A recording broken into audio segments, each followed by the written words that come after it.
کامران صاحب تھوڑا سا مجھے ذرا یہاں پہ آپ کا انپٹ چاہیے، بیکاز اگر دیکھا جائے تو اس وقت سچویشن جو ہے وہ کوئی نارمل نہیں ہے. So when it comes to like this sort of situation, ہم نے دیکھا یہ ہے پاسٹ میں جو 4 دن کا کانفلکٹ تھا اس میں سب یونائٹ ہو جاتے تھے، کوئی بھی پارٹی ہو، جیسے 4 دن کا انڈیا پاکستان کا کانفلکٹ ہوا، سب یونائٹ ہو کر بیٹھ جاتے تھے. ان دس پرٹیکولر کیس آج کے سینیریو میں اگر میں دیکھوں تو کیا ساری جماعتیں یونائٹڈ ہیں؟ اور نمبر 1. نمبر 2، جو کے پی کے ہے، it's a very tricky situation in K P کے اینڈ ان بلوچستان. آپ لوگ یعنی کہ پی ٹی آئی اور جے یو آئی کے سٹیکس ہیں وہاں پہ، پولیٹیکل سٹیکس وہاں پہ بہت ہائی ہیں. آپ لوگ اپنے آپ کو یہاں پہ کہاں پہ سمجھتے ہیں؟ آپ کے ڈفرینسز ختم ہو جائیں گے؟ آپ ختم کرنا چاہیں گے؟ ایکچولی ہونا تو ایسے ہی چاہیے، لیکن اس سچویشن میں آپ لوگ ساتھ کھڑے ہیں یا ابھی بھی کوئی ایشوز ہیں جی آپ لوگوں کے؟ کامران صاحب. ایسا ہے کہ اس صورتحال میں ہم نے ریاست کے لیے مشکلات نہ پیدا کرنے کا فیصلہ کیا ہے جب تک یہ انٹرنیشنل سینیریو میں ایران کا مسئلہ، اسرائیل کے ساتھ، اسرائیل کا، امریکہ کا اور خلیج کا، اس میں ہم کوئی ڈسٹربنس کریٹ نہیں کریں گے. یہ تو طے ہے انشاءاللہ. اور باقی انہوں نے بلوایا، ہم چلے گئے، حالانکہ کوئی ایسی چیز جو ہے نا سامنے نہیں آئی جس کا کوئی میرے خیال میں کوئی فائدہ ہوتا، اور نہ ہی وہاں سے کوئی اس کے بعد ایسا کوئی ڈیسیجن آیا. اس میں اختلاف کرنے والے صرف مولانا صاحب ہی تھے، اور مولانا صاحب نے بہت ساری چیزیں سامنے رکھی تھیں، مگر میرے علم کے مطابق، ممکن ہے میں غلط بھی ہوں، مگر میرے علم کے مطابق ایون مولانا کو بھی پھر جو ہے نا کبھی دوبارہ جو ہے نا انفارم نہیں کیا گیا کہ جو ان کی تجاویز تھیں اس میں اس کے بعد کیا ہوا. کونا مولانا نے جو اپنی جو ان کی سجیشنز تھیں، درست سمجھے یا غلط سمجھے، انہوں نے کہا کہ جی اس کے اوپر آپ کو انپٹ دیں گے گورنمنٹ کی. میرے علم کے مطابق، میں اپنے علم کا ذمہ دار ہوں، کہ کوئی اس کے بعد مولانا کو اگین اعتماد میں نہیں لیا گیا گورنمنٹل سائڈ سے. اچھا، اوکے، ٹھیک ہے. تو اس میں آپ کی ریزرویشنز ہیں، مولانا صاحب کی ریزرویشنز ہیں؟ اگر ہم ایسے سوچیں تو غلط تو نہیں ہوگا؟ ہاں، ہونی چاہیے. دیکھیے ہم گئے ہیں، باقی اپوزیشن جو ہے نا وہ نہیں جا رہی ہے، اس کے باوجود ہم گئے ہیں. ہم نے جا کے اپنی ریزرویشنز رکھی ہیں، اپنا اختلاف رکھا ہے.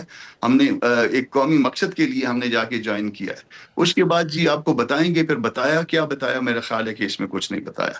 تو اس میں یہ غیر سنجیدہ طریقہ کار ہوتا ہے. اوکے، چلیں. پولیٹیکل سائڈ پہ معاملہ یہ ہے کہ پی ٹی آئی کے ساتھ ہم نے سارے ڈفرینسز آلموسٹ ختم کر دیے تھے. جس وقت عمران خان صاحب کو کسٹڈی میں لیا گیا تو ہمیں منع کر دیا گیا کہ عمران خان صاحب کے اوپر جو ہے نا آپ کچھ بھی نہیں کہیں گے. چھوٹی موٹی وہ ہو جاتا ہے کہ کبھی ادھر سے کوئی بات ہوئی تو ہم نے جواب دے دیا، ہماری طرف سے بات ہوئی تو ادھر سے جواب. تو مگر ہم نے جو ہے نا وہ اپنے بالکل خاموشی کے ساتھ جو ہے نا، بلکہ زیادہ تر ان کو سپورٹ ہی کیا. پھر معاملہ اس سے بھی آگے بڑھا کہ جی دونوں پارٹیوں کو نزدیک لایا جائے. ایک کمیٹی وہاں سے بن گئی، اسد قیصر صاحب جو ہے نا اس کو لیڈ کر رہے تھے.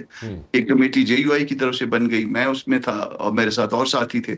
اور اس میں جو ہے نا وہ تقریباً چیزیں جو ہے نا وہ کئی دفعہ میٹنگز کے بعد جو ہے نا وہ میچور ہونے کے قریب آ گئی یا میچور ہو گئی. جو میں آپ اس کا اس میں اس کمیٹی کے علاوہ بھی لوگ شریک ہوئے ان کی طرف سے، اور میری طرف سے، ہماری طرف سے، جے یو آئی کی طرف سے.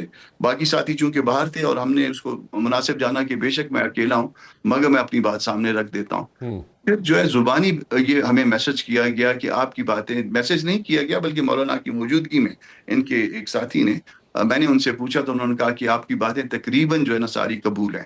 تو اب یہ پی ٹی آئی نے کہا؟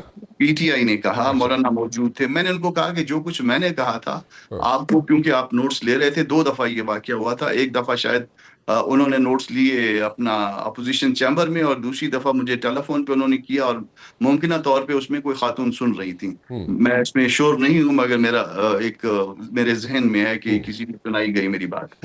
بہرحال جو اس کے بعد کہا گیا کہ آپ کی باتیں تقریباً جو ہے وہ قبول ہے. میں نے کہا اچھا، جو میری باتیں تھیں میں نے جماعت کو جواب دینا ہوتا ہے. جو کچھ میری باتیں تھیں آپ وہ، کیونکہ آپ نے نوٹس لیے تھے، وہ نوٹس میرے ساتھ شیئر کر لیں، اور جو کچھ آپ کہہ رہے ہیں وہ بھی شیئر کر لیں تاکہ میں تو جواب دے ہوں. حالانکہ مولانا سامنے بیٹھے ہیں مگر صرف مولانا کو جواب دے نہیں ہوں بلکہ پوری جماعت کو جواب دے ہوں. پھر اس کے بعد کبھی شیئر نہیں کیا گیا بلکہ اس کے بعد پیچھے ہٹ گئے. تو پھر اس کے بعد پھر جب دوبارہ معاملہ ہوا تھا، یہ جب یہ 8 تاریخ کا اس میں انہوں نے وہ رکھی تھی 8 فروری کو، اس دن جب آئے تھے تو پھر انہوں نے کہا کہ جی نہیں، میں نے یہ گلہ رکھا تھا کہ اس کے بعد تو آپ بیچ میں لائن کٹ گئی تھی. ہاں تو انہوں نے کہا کہ نہیں اب شروع کریں گے. تو اس کے بعد بھی میرا خیال ہے کوئی شروع نہیں ہوا. ایک آدھ ملاقات یقیناً ہوئی ہے مگر کوئی بات شروع نہیں ہوئی ہے, یا پھر میڈیا پہ یہ بات ہوئی ہے کہ نہیں آپ کی باتیں ٹھیک تھی, مگر اس کی بات پھر رہ جاتی ہے. تو بات یہ ہے کہ جب آپ سیاست کر رہے ہوتے ہیں تو پھر سیاست میں سیاسی مفادات بھی ہوتے ہیں. صرف یہ نہیں ہوتا کہ بقول سلمان اکرم راجہ صاحب کہ جو آئے گا تو وہ اس کی اپنی مرضی, جو نہ آئے گا اس کی اپنی مرضی, وہ اپنے لیے آئے گا, وہ اس کے لیے آئے گا.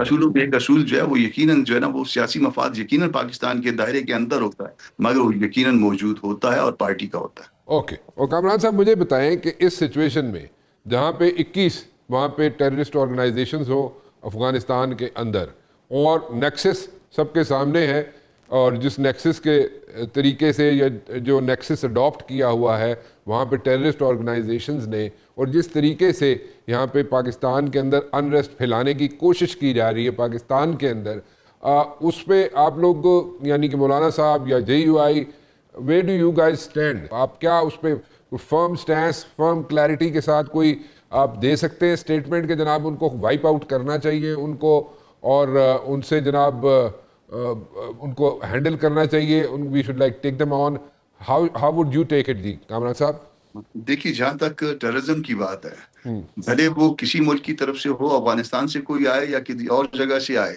وہ ٹیررزم پاکستان کے اندر قابل برداشت نہیں ہے, بلکہ دنیا کے اندر قابل برداشت نہیں ہے. یہ تو بالکل کلیئرٹی کے ساتھ. اور اب اس کے بعد کرنا کیا چاہیے, یہاں پہ ڈفرینسز آتے ہیں. اچھا, کیا وہ کیا ہے؟ ہم بات چیت کے ذریعے معاملات کو حل کرنا چاہتے ہیں. بات چیت کے لیے اب یہ راستے اختیار بھی کیے گئے ہیں, بہت دیر سے گو کے اختیار کیے گئے ہیں. فضل الرحمان خلیل صاحب والی بات آپ نے ان کے حوالے سے کچھ سن لی ہوں گی.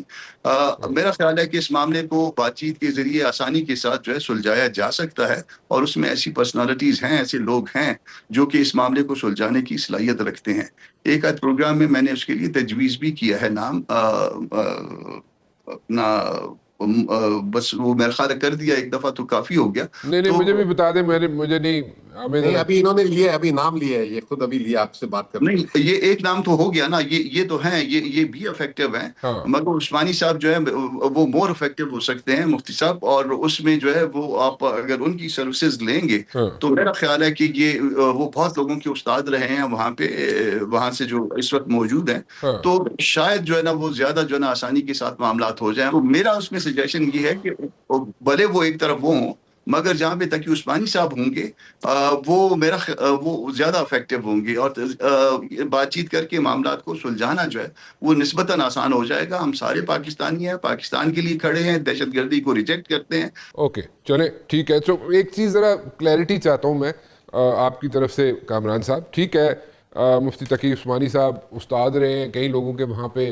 اور استاد کا بڑا احترام کرتے ہیں, لیکن ان دس پرٹیکولر کیس جہاں پہ فائنینسز بہت زیادہ انوالو ہوں, ٹھیک ہے, اور وہاں پہ فنڈنگ بہت زیادہ ہوئی ہو, اور ہمارے مطابق یعنی کہ پاکستان کے مطابق جو ہمارے ہاسٹائل ممالک ہیں وہ وہاں پہ فنڈنگ کر رہے ہوں, تو وہاں پہ پیسہ آگے دیکھا جائے گا یا مفتی تقی عثمانی صاحب کو؟